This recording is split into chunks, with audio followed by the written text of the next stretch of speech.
it's Lindsay and welcome back to my channel. So today I thought I would kind of walk you through how I prep for a new draft of my book. I am currently working on the second book in my contract with Scholastic. This current book is called The Odd Book as a placeholder because it doesn't have a real title yet. Although like all of my friends and family are really like, keep The Odd Book, it's super cool. That's kind of like what happened with The Glass Witch back there. I had The Glass Witch as a placeholder title and then obviously she stuck around. You can pre-order her wherever books are sold at October 18th. I've just completed the second draft of Tobe, which is another spooky middle grade story coming out fall of 2023, and it follows a mean little girl. I'm kind of pitching it as like a disabled female Draco Malfoy on a treasure hunt in a haunted mansion of sorts. At least that's all I can say for now.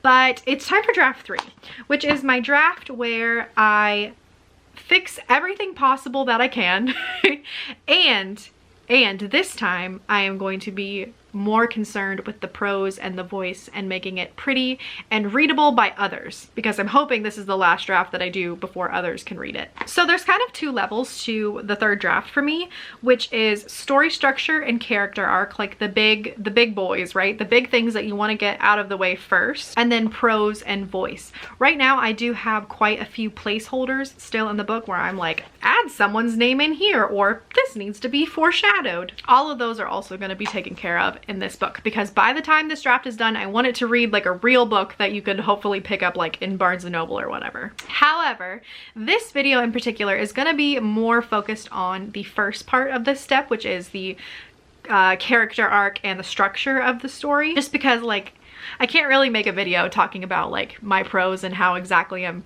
fixing my prose, because then I would be like telling you my story. So we're just gonna focus on the big issues, the placeholders I need to fill in, the things that need foreshadowed, the discrepancies that I find, things like that. The hope of this video is that I get to take you on the entire journey of me starting to read over draft 2 and take the notes along with you and organize them, and then just get ready to start my next draft. Let's talk specifics on how I'm going to do this. The very first thing I do, and this might be self-explanatory, but I make a draft 3 document. I work in Google Docs, so I just literally make a new document, call it draft 3, and copy and paste draft 2 directly into it.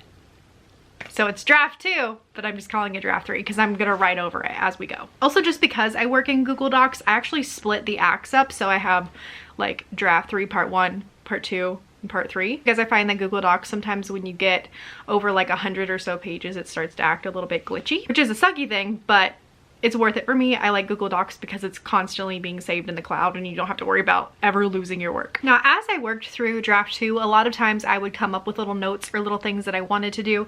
I usually kept them as like a running list in my phone. So the next step I will do is I will take all of those notes from my phone and just pop them in the chapters where I know they go at the very top. I'll highlight them and just be like, somewhere in this section, I want to use this specific sentence to describe something. Next, I'm going to be doing my read through. So I'm going to read through the entirety of draft 2.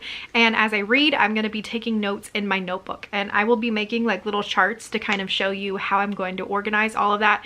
But basically, every single chapter, if there's something in it that I notice that I want to change, I'll make a note of it. And I'll do that for the whole book. And then I'm going to do the exact same thing I just did with my phone. All of those notes, when I'm done with the read through, I'm gonna copy and paste from the notebook back into the chapter they go into. Then that's it. That's me basically being prepped. And then, you know, when it's time to actually start draft 3, I start at the very beginning. We'll start at the prologue because this book does have a prologue. And at the beginning of the prologue, I'll have all of the highlighted notes that need to be added in. Same for chapter 1, for 2, and so on. So that's how I organize my revisions, and I'm gonna be showing you guys some of the graphics, the little graphs that I make, and maybe some shots of the revisions themselves as they go down, so you can kind of see what it looks like. Okay, so I went ahead and I made some little organizational charts, if you will, for Tobe version 3. I wanted to share them with you because maybe some of you will find them helpful, maybe some of you will find them overwhelming. It's just what works for me, so I just want to share that.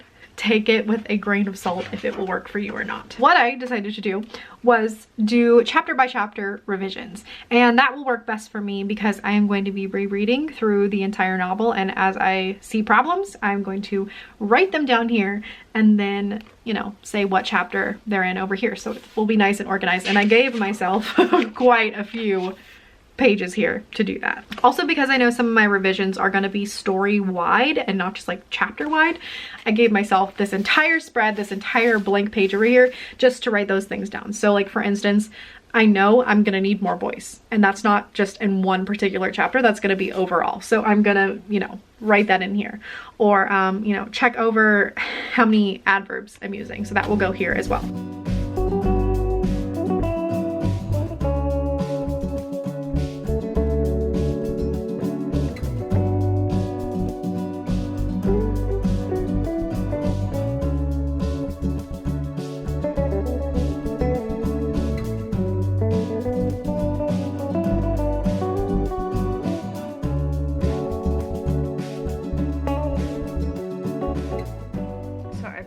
About 35 minutes, and I decided before I really got into my notes part, I needed to go through all of the notes that I had on my phone. I ended up having like 47 notes just on this one page, and then I have a whole other page of notes too, that I just wanted to kind of look over and decide where I wanted to add these in. Most of these aren't revisions, they're just little fun things I want to add in, like you know, because in the draft before, I wasn't really focusing on prose, and sometimes I would come up with a good idea of a play on words or language that I was like, ooh, when it comes time, I want to be able to remember that. So I'll pop it in here, or I would just think of like other fun little tidbits to add.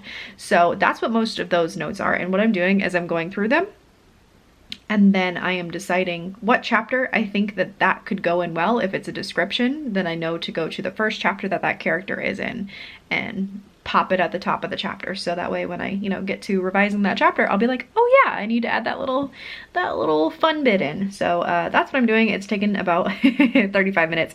So I'm guessing it's gonna take a while to do this, and then later I will get to the read through.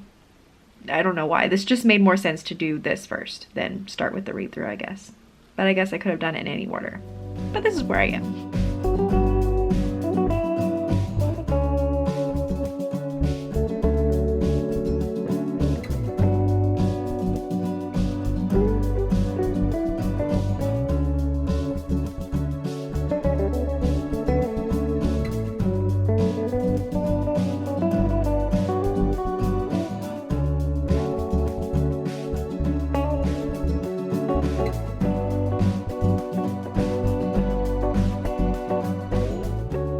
Well, I just finished the first act of this read through, and I'm feeling pretty good about it.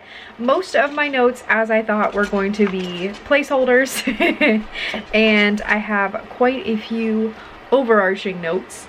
Most of them revolve around, I don't know, little things that I want to change. Actually, there was actually a line in this last chapter that I forgot that I wrote in, and it caught me off guard and it made me laugh. Oh gosh, I hope people find this book funny.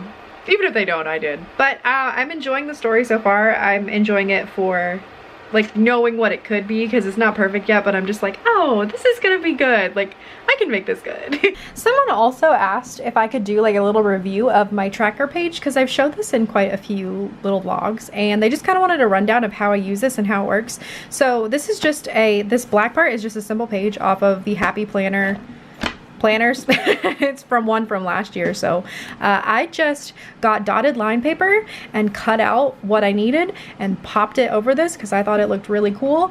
And I got like this piece of paper, and I just have like typewriter stamps, and I just put novel tracker and paste it on there, so it actually looks like it's supposed to be a novel tracking page when it's not. But I have my two current work in progresses on here. I have the Odd Book, which is what this video is about, and Project Pyro, which is my YA thriller that is on the back burner until the Odd Book is in the hands of others. But it's pretty simple. It's just what helps keep me motivated. So I have the number of scenes or chapters up here.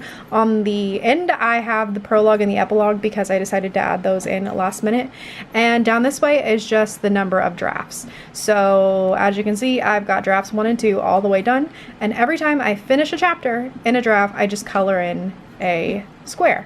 And it just helps me keep me motivated because I love checking off boxes or coloring boxes, as with this page. And yeah, it really works for me. And that's really it. That's how I use this. Hello everyone. Sorry, I have the air conditioner running right now. It's a little hot, so we're just gonna deal with that in the background. But I have finally finished reading through the whole book and taking all of the notes. And now that I have them all, I have completed putting them in the proper chapters where those edits need to take place. So if you remember, I'll show you, but I kind of have to cover up the revisions. I had this type of sheet where I had the revisions that need to take place, the notes going across here, and then the chapters that they need to take place in. And I have filled 3 pages up like this. And yeah, all of these are for chapter 2, for 3, a couple for 4. And I just literally copy all of these onto my computer, put them on top of, say, chapter 4, highlighted at the very top, so when it's time to revise chapter 4, I have exactly what I know needs to be fixed in chapter 4, and then I can just go from there. And in fact, I'm gonna give you an example. I'm trying to figure out how to do it to show you without showing you. Okay, this isn't the greatest shot, but I want you to be able to see without being able to see, if that makes sense. So computers in the background, and I just kind of want to show you what these chapters look like what it looks like when I actually take my notes that I wrote in my notebook and essentially copy and paste them, but by hand, into the chapters. So this is an example of chapter 6, and I just take all of my notes and highlight them and put them at the very top. So you can see all of that yellow is all of the things that need to go into chapter 6. And I have that there, so when we get into the actual meat of the chapter down here, I've got everything there. Like, I literally do not need to leave the page to be able to work on chapter 6, because I have everything at the top. Just put it down in the section of 6 where it needs to be, and then I just go from the top and I just write the whole thing, like redo the prose to make them pretty, and yeah, fix everything that needs to be fixed. And yeah, now I am basically done. It is time to start draft 3, which is just wild. I'm really hoping that this is the final draft that I do before I send it off to a couple people to read over, just because I don't know, I feel like this last read through I was really critical and looked for everything that I could to make the story make more sense, to add more red herrings, to make it more immersive and deep. So yeah, I'm hoping once I get all of these revisions in that you've seen, and I work through the prose a little bit and make it pretty, that it'll be ready to go. But how do revisions go for you? Do you guys like process it out piece by piece like me, or are you just like, forget that, let me get straight into it? Either way, let me know down in the comments. And if you haven't already, make sure to pre-order The Glass Witch. She's available wherever books are sold, out October 18th. Oh, I'm being joined by a kitty. Come here. You guys always see the puppers, but you never see the kitty. This is, oh, okay, bye-bye. Anyways, thank you guys so much for watching. Don't forget to like and subscribe, and I will see you in the next one. Bye.